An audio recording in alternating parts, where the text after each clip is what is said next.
dolientes que hoy lloran arpegios que son para ti.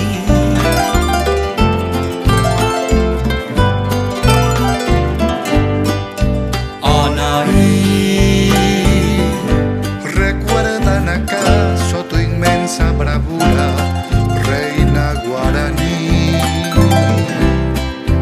Anaí, indiecita fea, de la voz tan dulce como el agua. Anaí, Anaí,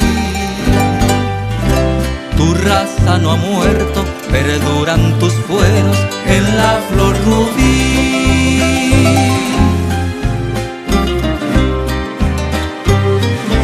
Defendiendo altiva tu indómita tribu, fuiste prisionera. Condenada a muerte, ya estaba tu cuerpo envuelto en la hoguera.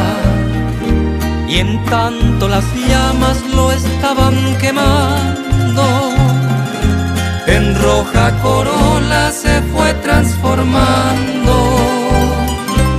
La noche piadosa cubrió tu dolor y el alba asombrada miró tu martirio hecho ceibo en flor.